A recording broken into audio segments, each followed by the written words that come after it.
1955. New York City. The most famous woman in the world walked into a bookstore on Fifth Avenue, browsed the shelves for 40 minutes, and left with 4 books under her arm. Dostoevsky, James Joyce, Rilke's letters. A collected volume of Heinrich Heine's poetry in the original German, which she was teaching herself to read. The bookstore clerk did not recognize her. She was not wearing the platinum hair or the red lips or the white dress. She was wearing dark slacks and a headscarf and plain flat shoes, and she walked through the store the way she walked through every space when she was being Norma Jean rather than Marilyn, quietly, carefully, taking up as little room as possible, observing everything. She went home to her apartment on the Upper East Side and read until 2 in the morning. She had been doing this for years. The reading, the journals she filled with careful observations about her own life and work, the poetry she wrote privately and showed almost no one, the voracious and completely undisciplined intellectual appetite that moved from Freud to Whitman to Chekhov to Lincoln's speeches to the complete works of Arthur Miller in a single month, following whatever thread interested her, without regard for what was appropriate or expected of a woman the world had decided was decorative. The world had decided something about Marilyn Monroe that was not true. It had decided, based on the image she had built and the roles the studio gave her and the way she moved through a room when the cameras were on, that she was a beautiful, somewhat limited woman who existed primarily as a surface for other people's projections, that the breathless voice indicated a breathless mind, that the platinum hair and the curves and the specific, carefully engineered femininity of the Marilyn image were the whole of what was there. The world was profoundly wrong. And the woman reading Rilke in a New York apartment at 2 in the morning knew it, and the distance between what she knew about herself and what the world insisted on seeing was becoming, by 1955, something she could no longer quietly absorb. This is episode 3. The books, the journals, the actor's studio, the fights with Fox, and the moment the greatest acting teacher in America said publicly that Marilyn Monroe was more gifted than Marlon Brando. The woman the world refused to see, and what it cost her that they refused. When Marilyn Monroe died in August 1962, the people responsible for settling her estate went through her Brentwood home and cataloged what they found there. Among her possessions was her personal library, 430 books. Not decorative books, not books arranged on shelves for the benefit of photographers who occasionally shot her at home. Books that had been read, annotated in her handwriting in the margins, passages underlined, pages dog-eared, notes tucked between chapters in her distinctive looping script. Books she had argued with and agreed with and returned to multiple times and carried with her across the various moves of her adult life because she could not bear to leave them behind. The collection ranged across philosophy, psychology, history, poetry, fiction, drama, Freud's complete works. Carl Sandburg's biography of Lincoln, which she considered one of the most important books she had ever read, and which she discussed with Sandburg himself when they met. A conversation that the poet later described as one of the most stimulating literary discussions of his life. Joyce's Ulysses, Dostoevsky's complete novels. The poetry of Walt Whitman, whom she quoted from memory in interviews when she felt safe enough to reveal that she did that. Chekhov's plays, which she studied with the same seriousness she brought to her acting work, understanding instinctively that Chekhov and the method were speaking the same language about the interior life of characters. She had been reading this way since she was a teenager, since the foster home years, when books were the one reliable form of privacy, the one place she could go that was entirely her own, that no guardian or caseworker or temporary family could follow her into. The reading had never stopped. It had deepened and widened as she got older and had more access to more books and more time to spend with them, developing into something that the people who knew her well recognized as one of the defining qualities of her inner life, and that the people who only knew Marilyn had no idea existed. She did not talk about it publicly very often, not because she was ashamed of it. She was not ashamed of it, and when she did discuss it, she did so with the same unguarded directness she brought to everything. But she had learned through years of experience with the press and the public that the reading made people uncomfortable, that it disrupted the story they wanted to tell about her. that a Marilyn Monroe who read Dostoevsky and annotated Freud and quoted Whitman from memory was a more complicated proposition than the one they had already decided they understood. And complicated propositions were not what the people around her were generally in the market for. So she kept it mostly to herself. And it fed everything she did. Every performance, every instinct, every moment of genuine emotional truth that she produced on screen came from a woman who had been reading and thinking and feeling and observing with extraordinary intensity for her entire life. The surface was the image, but everything underneath the image was the reading. In 1955, Marilyn Monroe did something that genuinely shocked Hollywood. She left, not permanently, not forever, but she walked away from Fox, away from the studio system that had made her the most commercially valuable actress in Hollywood, away from the infrastructure of fame and management and carefully controlled public image, and she moved to New York City, and she enrolled at the Actors Studio. The Actors Studio was the most serious acting institution in America. It was the place where the method had been developed and refined, where Lee Strasberg had been teaching a generation of performers to access their genuine emotional histories and use them in their work. It had produced Marlon Brando and Montgomery Clift and James Dean and a roster of the most critically respected performers of the era. It was not by any conventional understanding of how Hollywood stardom worked, where you went when you were already the biggest female star in the world. It was exactly where Norma Jean needed to be. She arrived at the studio with the same combination of absolute seriousness and acute anxiety that characterized her approach to everything that genuinely mattered to her. She sat in the back of the room for the first sessions, watching, observing, not yet ready to perform. She was terrified, not of being Marilyn Monroe in a room full of serious actors. She was used to being looked at. She was terrified of being Norma Jean in a room full of serious actors and being found wanting, of being seen clearly, finally, and being told that what was there was not enough. Lee Strasberg did not tell her that. Strasberg watched her works in early exercises and scene study in the gradual unfolding of a performer who had been using instinct and intelligence for years without formal training. And he saw something that surprised even him.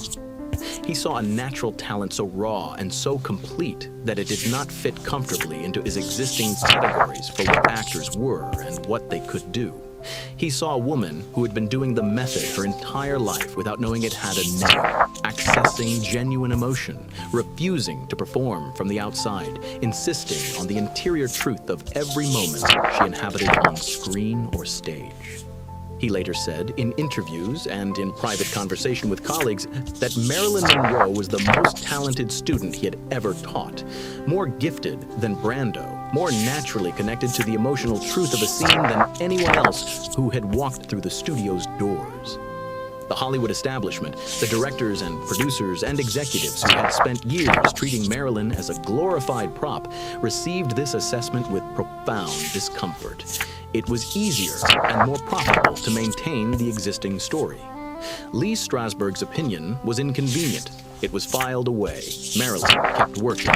But the New York period was not only about study and reading and the quiet interior work of becoming a more complete artist.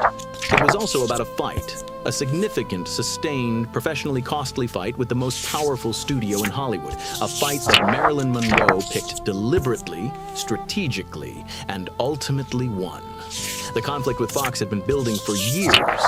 Since the early 1950s, when the studio had begun to understand the commercial value of what they had in Marilyn Monroe and had responded to that understanding, not by developing her as an artist, but by packaging and replicating her as a product. Script after script arrived that asked her to do what she had already done, to be Marilyn, to embody the image, to occupy the space in the film that required a beautiful, slightly comic, slightly breathless woman who moved through scenes like a force of nature and required nothing in the way of genuine dramatic work. She refused, not all at once, not in a single dramatic confrontation. She refused incrementally, persistently, in the way that someone refuses when they understand that the battle is long and the power differential is significant, and the only way through is sustained, disciplined, non-negotiable insistence. She turned down scripts. She failed to show up to productions she found beneath her. She communicated, Through her behavior on set and her conversations with the press and her very public departure to New York to study seriously at the Actors Studio, that Marilyn Monroe was not going to keep playing variations of the same role indefinitely simply because Fox found it commercially convenient. The studio responded with the tools studios used in 1955: suspension, public pressure, the strategic deployment of unflattering stories to the press. They called her difficult. They called her unprofessional. They called her unreliable and unstable, and more trouble than she was worth, and they made sure those assessments circulated through the industry in the way that such assessments do, not through formal statements, but through whisper networks and off-the-record conversations and the accumulated weight of repetition. She heard all of it. She kept going. In 1955, she formed Marilyn Monroe Productions, her own production company, with her photographer friend Milton Green as her business partner. A female-owned production company in 1955, Hollywood, something that had essentially no precedent. She used it to negotiate a new contract with Fox that gave her approval rights over her directors, her cinematographers, and the scripts she was required to make. She won.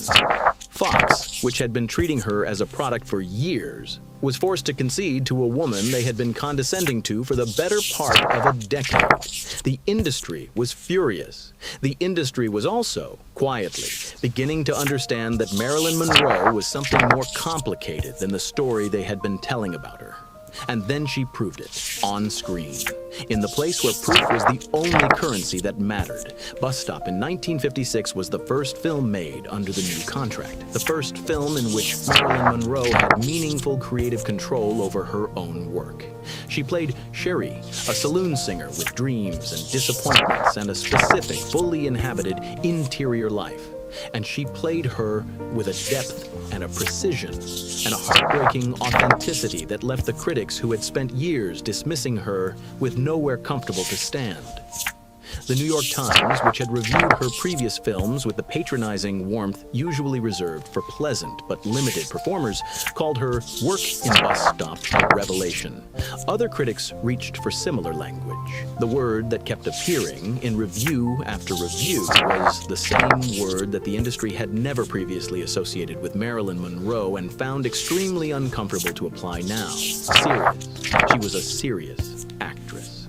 The performance was a serious piece of work. Whatever the prevailing narrative about Marilyn Monroe had been, Bus Stop required everyone paying attention to revise it. The Prince and the Showgirl followed in 1957 opposite Laurence Olivier, one of the most technically accomplished actors in the English-speaking world, a man who approached the craft with the formal rigor of a classical training that was almost the opposite of everything Lee Strasberg had taught. Olivier found Marilyn maddening on set. Her lateness, her inability to do the same thing consistently from take to take, her insistence on going inside the scene rather than executing it from the outside with the technical precision he valued. What he also found, watching the dailies each evening, was that her takes were better than his, that the camera was finding something in her work that it was not finding in his. A quality of genuine presence, of real interior life, of the specific aliveness that the method produced at its best and that no amount of technical mastery could manufacture as a substitute. He said so, privately. The admission cost him something. He said it anyway. Some Like It Hot in 1959 confirmed everything. Billy Wilder's masterpiece comedy required Marilyn to be simultaneously hilarious and heartbreaking. To play Sugar Cane, the dumb blonde who is not dumb, the vulnerable woman who keeps expecting the worst and being right, with a comic timing and a genuine emotional depth that had to coexist in every scene simultaneously. It is, by any serious critical measure, one of the greatest comic performances in the history of American cinema. Wilder complained about her publicly, famously, viciously, with the specific cruelty of a man who felt his authority challenged. He complained about the takes, the lateness, the difficulty. He complained and complained, and the complaints became part of the legend. He also said privately, and then eventually publicly, that she was a genius. That what she did on screen in that film was beyond what he could have directed any other actress to do.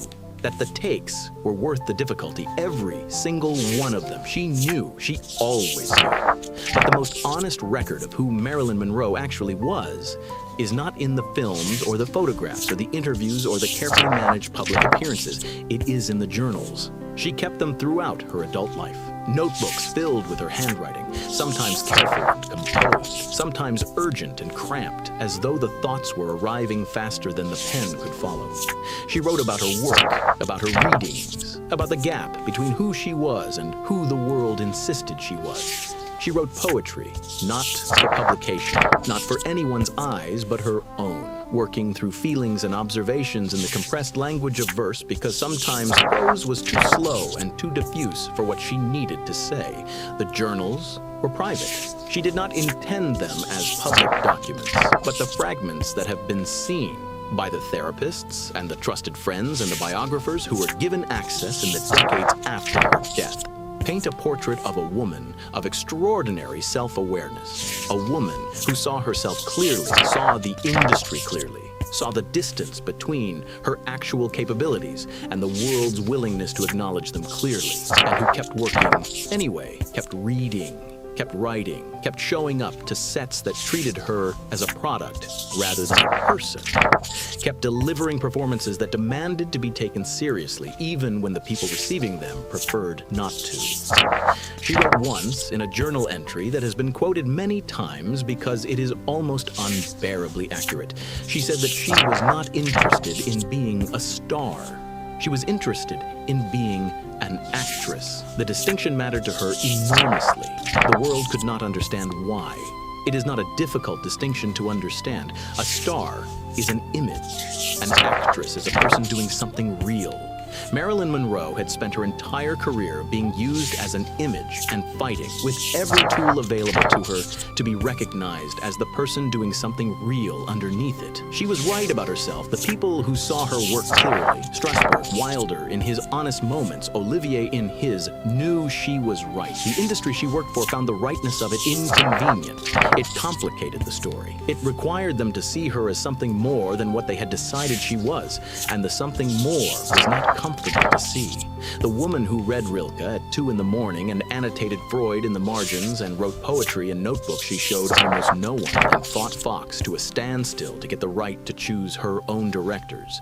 That woman made Some Like It, Hot, and Bus Stop, and The Prince, and The Showgirl, and delivered performances that the most respected voices in American film eventually had to call what they were: extraordinary. She was taken seriously, not easily, not willingly, not by everyone, but by the people who mattered, the ones who watched with their eyes actually open. She was seen. She was also, by the late 1950s, in serious trouble. The pills that had begun as anxiety medication were deepening into something she could not manage alone. The marriages, both of them, were failing, or had already failed. The gap between Norma Jean and Marilyn was widening in ways that were becoming unsustainable. She had won the professional fight. The personal one was another matter entirely. Episode 4, Joe DiMaggio and Arthur Miller. Two men who loved her for opposite reasons. Two marriages that could not hold. And the slow beginning of the unraveling that no amount of professional triumph could stop. This is Legends of America.